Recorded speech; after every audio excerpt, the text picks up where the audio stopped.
Welcome to the second presentation where we're looking at the book of Daniel. The focus of this presentation is on power and insecurity. Let's start by just looking back at the previous presentation which introduced the book. Daniel himself, with his friends, taken into captivity, taken from Judah, Jerusalem area, into Babylon. Training and language learning followed. They entered King Nebuchadnezzar's service, and they impressed the king with their wisdom and skills. They were spiritually minded. In everything they remained faithful to Yahweh, the God of the people of Judah. It affected their whole lifestyle, and they carried a positive testimony in the royal court. And Daniel remained there for a very long time, possibly well on into his late 70s.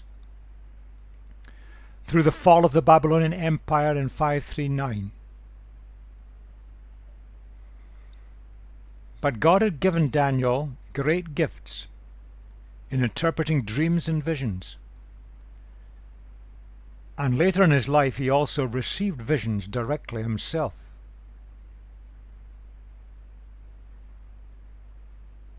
The focus of the book: God is at the center. We think of Daniel and we remember the stories we perhaps learned in Sunday school days or at school.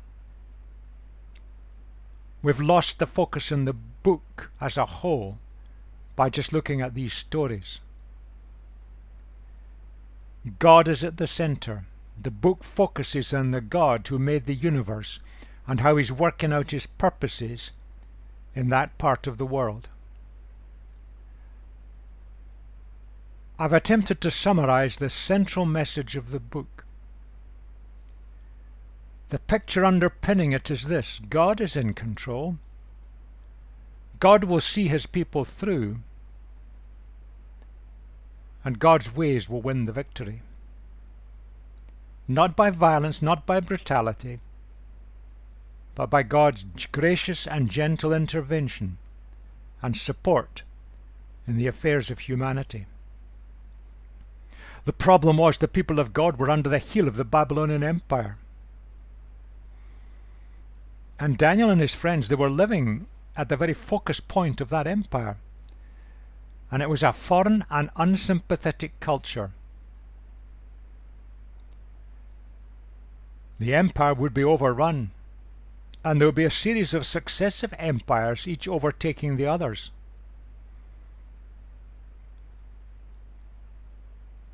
The people of God would be able to return to Judah once the Babylonian Empire had fallen, but they would still be controlled by increasingly unsympathetic cultures. What was the future? Where was God in all of this? But in it all, God is in control. Two questions underpin the entire book. Focuses on how do we survive as God's people in an alien culture? Or put it as a question, is it possible to live within a hostile culture and still remain faithful to God? And the second question, what's the future for God's people? Always under the authority of unsympathetic empires. Is there any future? Does God have a plan for his people? Is God in control, or are we just going to be pushed around? Both of these questions are very important in our modern cultures of the 21st century. In many parts of the world, God's people are under enormous pressure. We could call it brutal persecution in some cases, simply because they're following the ways of Jesus. And in the West, there's a growing resistance to the ways of Jesus, and growing pressures on God's people to conform to the ways of a society that's going progressively more unsympathetic. The book shows that it is possible. In the case of Daniel and his three friends, they held high positions, and the culture was certainly alien and hostile, but they brought benefit to that culture. There's a lesson there for us today. And there was no prospect of God's people being politically free, but in God's spiritual kingdom that was coming, they would be spiritually free and would thrive and move forward and bring benefit to those around. Daniel begins to picture that prospect for the people of God.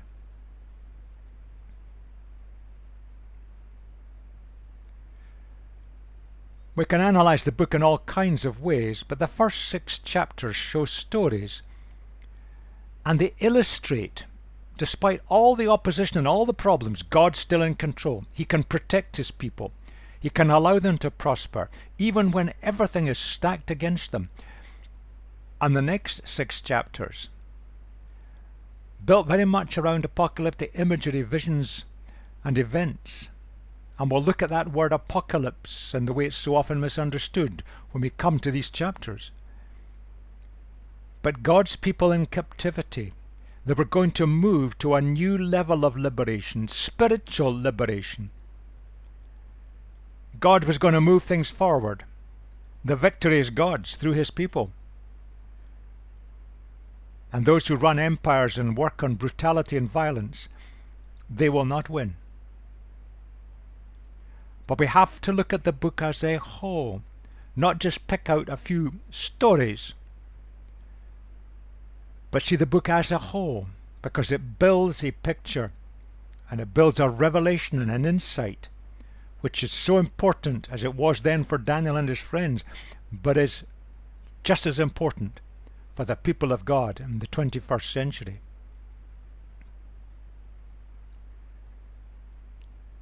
The book pictures God as sovereign, often misunderstood, and we'll have to look at that further. But if God's sovereign, he's in control. We so often look at our television screens and we think everything's out of control. Brutality and violence seem to rule the order of the day in so many parts of the world. But if we recognize God's in control, it gives us, the people of God, an inner peace, even when everything is against us. And in some parts of the world, everything is against the people of God. And the resistance to the people of God is growing in the West. We need that security and that confidence in all that God is doing. We saw that there were 3 overlapping things in this book. A commitment to God, which Daniel and his friends demonstrated so strongly. Yet they were part of a foreign culture, and they were educated in that culture and in the wisdom and thought forms of that culture, but they were not contaminated by them. And as a whole cultural religious context, the Babylonians had their God and their religion. And there's a whole context there where these men were working. It's a complex interplay of things in the society of the day, very parallel to what's happening today. And what we can see with Daniel and his friends, we can learn from the insights of others. We can be fully part of that culture and society, but it doesn't overcome us. It doesn't overwhelm us. And we don't need to conform to all the things in it. Again, a great message for the people of God, particularly in the West today. Oh, how we need this. To these 4 young men, God gave knowledge and understanding of all kinds of literature and learning. That's the culture of the Babylonian Empire. And Daniel could understand visions and dreams of all kinds. He understood what God was saying, what God was revealing, the insight God was bringing. They were part of the culture now. But they were not overcome by the culture. But they worked through the culture to bring blessing to those around. Now, with that backcloth in mind, let's move forward into chapter 2. Quite a long stretch. In the 2nd year of his reign, Nebuchadnezzar had dreams. His mind was troubled and he could not sleep. So the king summoned the magicians, enchanters, sorcerers, and astrologers to tell him what he had dreamed. When they came in and stood before the king, he said to them, "I've had a dream that troubles me, and I want to know what it means." Then the astrologers answered the king, "May the king live forever. Tell your servants the dream, and we will interpret it." The king replied to the astrologers, "This is what I have firmly decided. If you do not tell me what my dream was and interpret it, I will have you cut into pieces, your houses turned into piles of rubble. But if you tell me the dream and explain it, you will receive from me gifts and rewards and great honor. So tell me the dream and interpret it for me." Now, it's perfectly possible that king couldn't remember the dream, or has only got a partial memory of it. That often happens with dreams. But equally, with this violent and brutal king, he was just seeking what was humanly impossible. Perhaps he thought that his advisors were just making things up, so he's going to really test them out. Once more they replied, "Let the king tell his servants the dream, we will interpret it." Then the king answered, "I am certain that you are trying to gain time, because you realize that this is what I have firmly decided. If you do not tell me the dream, there is only one penalty for you. You have conspired to tell me misleading and wicked things, hoping the situation will change. So then, tell me the dream, and I will know that you can interpret it for me." The astrologers answered the king, "There is no one on earth who can do what the king asks. No king, however great and mighty, has ever asked such a thing. Of any magician or enchanter or astrologer, what the king asks is too difficult. No one can reveal it to the king except the gods, and they do not live among the humans." This made the king so angry and furious that he ordered the execution of all the wise men of Babylon. So a decree was issued to put the wise men to death, and men were sent to look for Daniel and his friends to put them to death, because they were part of the king's advisory group but were not there at this particular moment. When Arioch, the commander of the king's guard, had gone out to put to death the wise men of Babylon, Daniel spoke to him with wisdom and tact. He asked the king's officer, "Why did the king issue such a harsh decree?" Arioch then explained the matter to Daniel. At this, Daniel went to the king and asked for time, so that he might interpret the dream for him. Then Daniel returned to his house and explained the matter to his friends Hananiah, Mishael, and Azariah. He urged them to plead for mercy from the God of heaven concerning this mystery, so that he and his friends might not be executed with the rest of the wise men of Babylon. During the night, the mystery was revealed to Daniel in a vision. Then Daniel praised the God of heaven and said, well, look at what he said in a moment. The word mystery occurs there twice. It's a rare word only used in the book of Daniel. But it seems to imply something that can only be interpreted with God's intervention. Our human cleverness is far too limited. And that's a lesson we have to learn today, particularly in the West. Let's look at what he said. He's praising God. Praise be to the name of God forever and ever. Wisdom and power are his. He changes times and seasons. He deposes kings and raises up others. He gives wisdom to the wise and knowledge to the discerning. He reveals deep and hidden things. He knows what lies in darkness, and light dwells with him. I thank and praise you, God of my ancestors. You have given me wisdom and power. You have made known to me what we asked of you. You have made known to us the dream of the king. He's thanking God for what he knows will happen. You see, it comes back to the central focus of the book. God is the sovereign Lord of everything, and in total control of events and history. We can bring our lives in line with God's plans or go against them. That's our freedom of choice. But the direction of history will go the way God has determined it to go. He can and does reveal wisdom to the wise. We've got to be open to it. And perhaps our lack of insight today is because we're not really open. And we think that we can work it out, or at least in part work it out. Daniel knew he couldn't. And God does answer prayer. And in answering the prayer here, the lives of all the advisors to the king, their lives would be saved.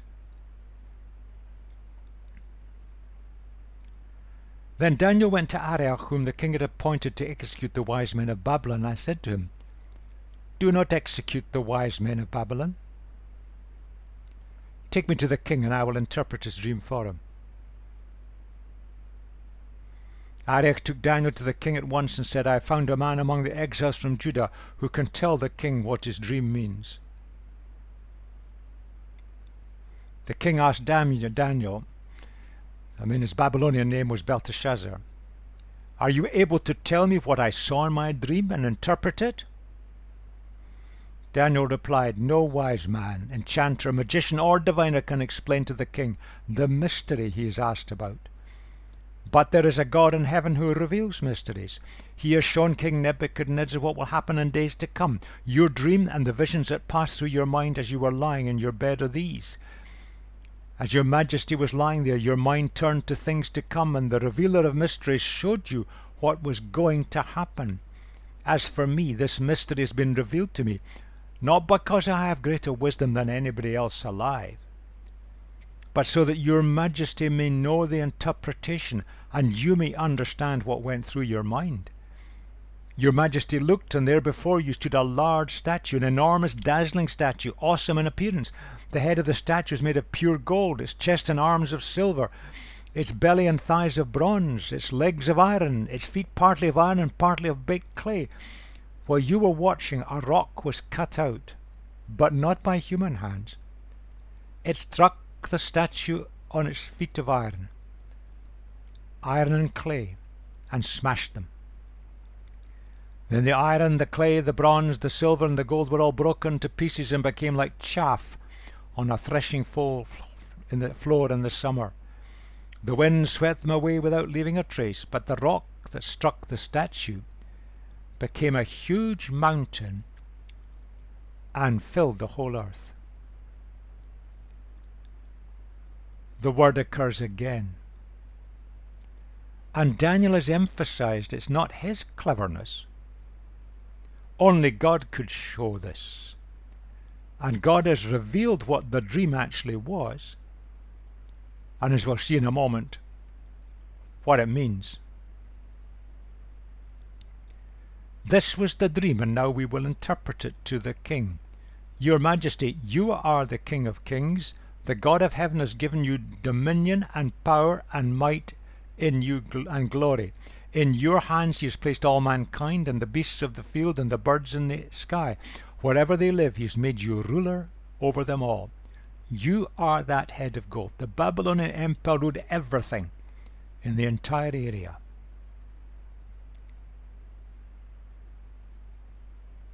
And indeed, Nebuchadnezzar, as the ruler of the empire, had all power over everything in the entire area. After you, another kingdom will arise, inferior to yours. Next, a third kingdom, one of bronze, will rule over the whole earth. Finally, there will be a fourth kingdom, strong as iron, for iron breaks and smashes everything. And as iron breaks things to pieces, so it will crush and break all the others. Just as you saw that the feet and toes were partly of baked clay and partly of iron, so this will be a divided kingdom. Yet will have some of the strength of iron in it, even as you saw iron mixed with clay. As the toes were partly iron and partly clay, so this kingdom will be partly strong and partly brittle. And just as you saw the iron mixed with baked clay, so the people will be a mixture, and will not remain united any more than iron mixes with clay. Now the first empire is identified, but the others are not. So we've got to be cautious and not be dogmatic. There's a likely or a more likely probability of what it means, but we cannot be 100% certain that we've got it right, and in some ways it doesn't matter, because that's the key principle. Great human empires will come and go, but none will last forever. Now, if you look at history over the centuries and millennia, that is always true. Empires come, they grow, they develop, and then they become corrupt, weaken, and are taken over by another empire. None will last forever, not even the ones that exist today. Something is going to take over that's bigger and greater than them.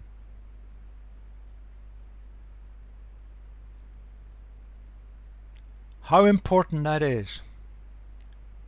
In interpreting this dream, understanding its meaning, let's look at it and see it from the perspective of Daniel for the moment. The empire of the Babylonians had devastated the land of Judah. They stolen the best from the temple in Jerusalem. The king in the land of Judah had to do what the Babylonians wished, and people were suffering. They were certainly no longer free. And indeed, there was a series of deportations.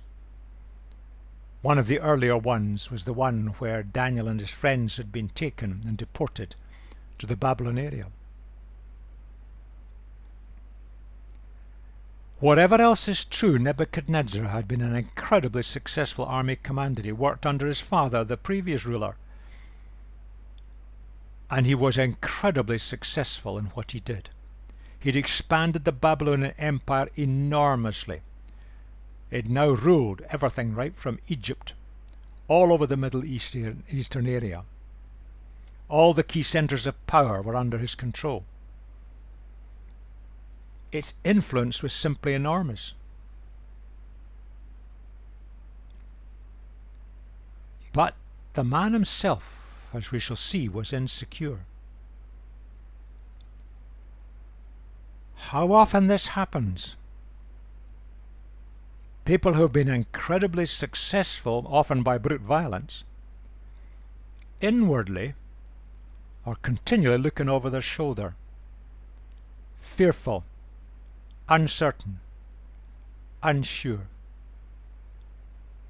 And we even see it in some of the political dictators of our modern 21st century world.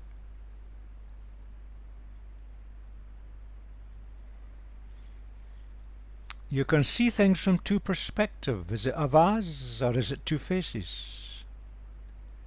Does that change it? Or that?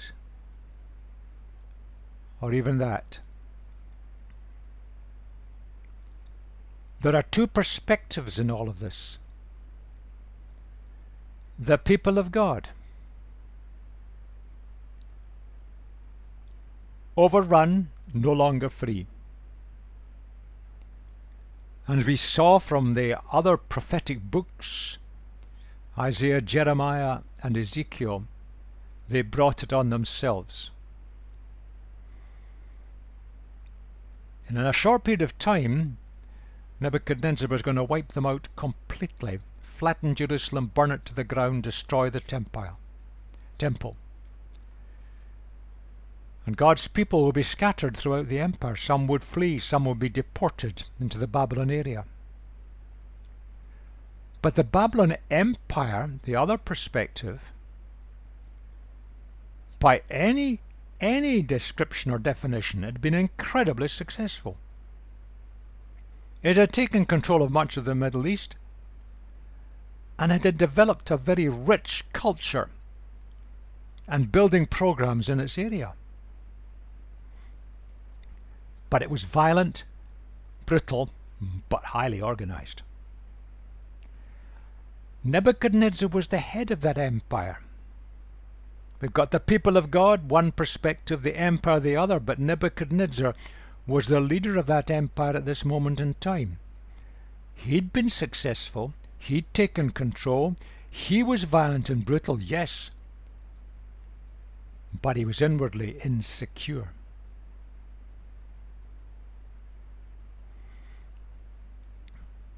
But God shows Daniel, and through Daniel, Nebuchadnezzar, what was going to happen. Now, we mentioned before, Daniel doesn't identify the four kingdoms, only the first one's identified, so we've got to be cautious. He'd brought the nation of Judah to an end, or was about to do it finally, and that was the first of the four empires that successively ruled the people of God before Jesus came to inaugurate God's everlasting kingdom on earth. And it's that picture that suggests that this is the most likely interpretation, but I put it down as possible interpretation. The most likely one. We know that's true. The empire that followed was the Medo-Persian Empire. Didn't last very long. The Greek Empire, which came to its peak under Alexander the Great, who ruled the world right from Rome right across into the Indian subcontinent. Then the Roman Empire took it over, the most efficient, brittle and violent and suppressive empire, but eventually it fragmented into East and West and weakened. But the picture here is of God's kingdom. The kingdom brought by Jesus, we can see this with hindsight. Empires come and go. They think they can wipe out the people of God and wipe out the kingdom of Jesus. But in the end, the empires go, and the kingdom of Jesus goes on. But the description could fit any set of empires. But the key point is this: the human power, brute force and violence doesn't win the day. God's kingdom replaces them all. Now there's an interpretation, a picture of the meaning of this. But more important is that human empires only exist because God allows them to exist, and when they go totally corrupt and evil, they are removed. And that's what will happen to some of the brutal empires that exist in the world today. They will not survive. They will implode, blow themselves apart, or be overrun or overtaken by others or events. Human evil has limitations placed upon it by God. God has a kind of direction and plan in history. We humans can come into line with this, but most often we don't. We create havoc and hurt others. But God's agenda is still being pursued.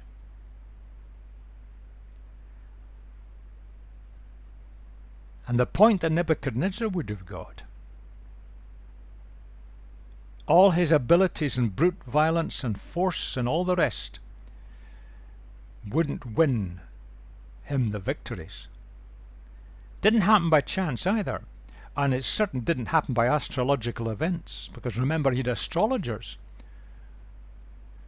who were reading the stars, or maybe tea leaves, or the equivalent of the day. All a load of nonsense. God's in control. And when we recognize God's in control, it takes a great burden off us and releases peace into us. Let's look at the end bit. In the time of those kings, that's the empires, the God of heaven will set up a kingdom that will never be destroyed, nor will it be left to another people. It will crush all these kingdoms and bring them to an end, but it will itself endure forever. This is the meaning of the vision of the rock cut out of the mountain, but not by human hands, a rock that broke the iron, the bronze, the clay, the silver, and the gold to pieces, all the empires, with all their characteristics. The great God has shown the king what will take place in the future. The dream is true, and its interpretation is trustworthy. Now, with the wisdom of hindsight, we can see just how true the principle is. Many a kingdom and an empire have tried to wipe out the people of God totally. Communism tried it. Fascism tried it. Islamism tries it. Then we've got the brutal dictatorship of the cult that's going on in North Korea. But when you look under the radar, what we see is the number of people of God grows. The kingdom matures, develops. And when the human kingdom, with all its brutality, collapses, God's people are there, and the kingdom of Jesus goes on.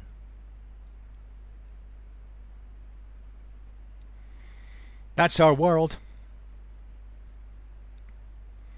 And you can see the results of it in the suffering of people on our television screens.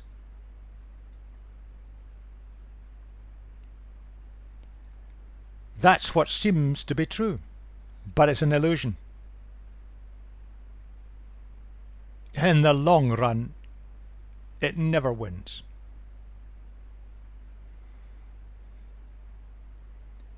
Along the road, the followers of Jesus are often suppressed and brutalized by these regimes.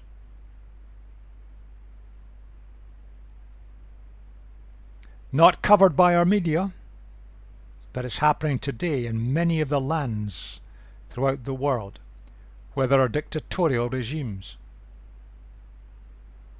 The followers of Jesus either directly or caught in the crossfire, an attempt to wipe them out, but the kingdom of God will win through. God is in control of events. Empires will come and go, but the kingdom of God, built on love and justice, will go on forever. Jesus made the point to Pilate when he was challenged. His kingdom is not of this world. It doesn't work by the principles of the empires and kingdoms of the day of Pilate, the Roman Empire, or whatever empire it is. It works in the hearts and lives of people as lives are transformed. It doesn't use violence and brutality. It's built on love. It seeks justice for all respected with equality. God wants the best for us, and that kingdom will go on, blossom and mature and grow and develop, despite all that human empires and the dictators try to do today, or in any age. Two principles are established. God's in control of events in history. It's not just chance. It's not written in the stars. The empires only exist because God permits them, and God can bring them to an end when they go too far. They will all be temporary. They will all dissipate because they hold no answers. But God's kingdom, which is different, it's not human. It doesn't work by human principles. The dream showed it was coming, and it came with Jesus. And it's never been wiped out. On a larger scale,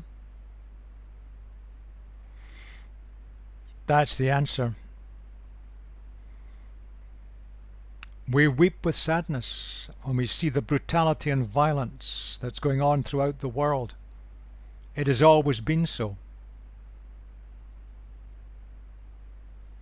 God's kingdom holds the answer, and it's a permanent answer. We think we're wonderful, we think we're clever, we think we can gain power by brute force and violence, and it need not necessarily be physical brute force and violence. And that's true in any human organization. But God's kingdom is here on earth, not in some other world heavenly kingdom. It's here on earth. It's vested in God's people, the followers of Jesus. And it will fill the earth. It will grow and develop. It doesn't destroy history. It works through history to release and to give people fulfilled and happy lives. And yes, it moves through into eternity as well. And the pattern will keep on repeating over time. That's why the identification of the kingdoms in the vision is not central. There's a principle being illustrated here. Yes, there's a central truth with 4 kingdoms, and then Jesus came.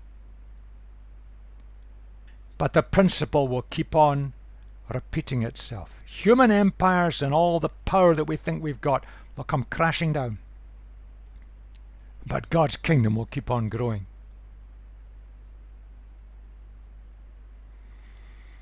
There's a wonderful modern song, and that's the chorus. It's worthwhile getting hold of that song and looking it up online. Looking at the words, they can teach us and give us so many insights. This kingdom will know no end, and its glory shall know no bounds.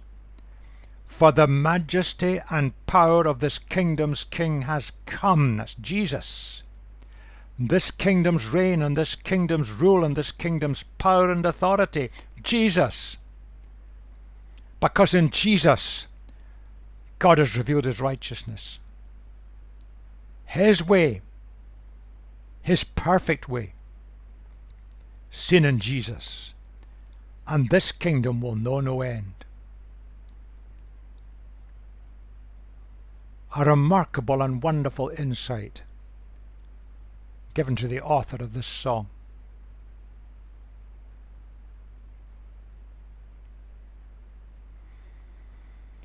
We can see a kind of implicit comparison between the worldly wisdom of Babylon, and there were a lot of very clever people doing very clever things in that culture, compared to the supernatural wisdom that had been given to Daniel. Look at Nebuchadnezzar and look at Daniel. Brilliantly successful, powerful and wonderful empire, brutal with little respect for life. But he was terrified of the dream because it saw his kingdom fall. Was he heading for the chop? Daniel shows that the Babylonian kingdom would go on for a while before it was replaced.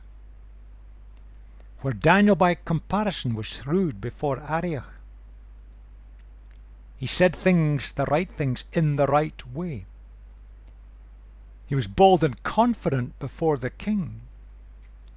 He was open to his friends. Look, we've got a problem. Let's seek God for an answer. And he depended on God for the answer and the revelation. In the end, Nebuchadnezzar recognized that God existed, but Daniel was a way ahead of him because he trusted and obeyed God and was able to bring revelation, insight, and blessing to so many around. Why did God send the dream? Just a few thoughts.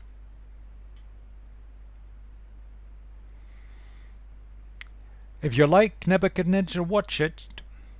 You're all powerful at the moment, but you're only all powerful at the moment because God's letting you be all powerful. Be responsible as well. That's the real answer.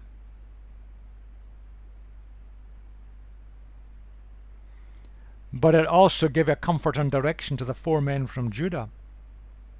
God was in control. And they had greater influence in the court as a result, and they could bring benefit to those around.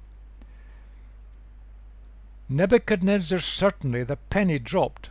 The God of Daniel was the God of gods. There's something different about Daniel's God.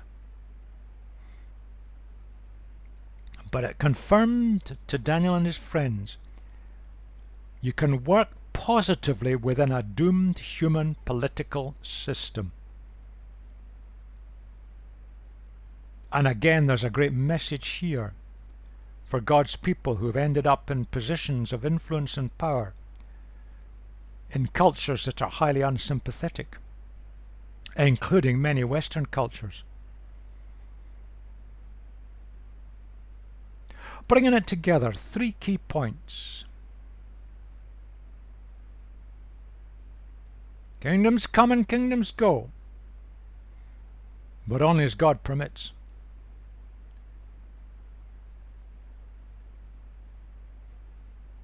God's servants, we can work positively within hostile environments. We can live for Jesus no matter what the external circumstances are. But we need God's wisdom, God's insight, and God's strength. But that's the answer for humanity. These various empires were incredibly powerful, and they did good things as well as many, many bad things. But they didn't hold the answer. And they never do. Kingdoms, empires, dictators, political systems. The answer lies in the kingdom of God that Jesus came to release into the world through his life, death, and resurrection, and to bring hope for humanity. The kingdom of God. Hope for humanity. Not human empires, leaders, dictators, but the way of Jesus.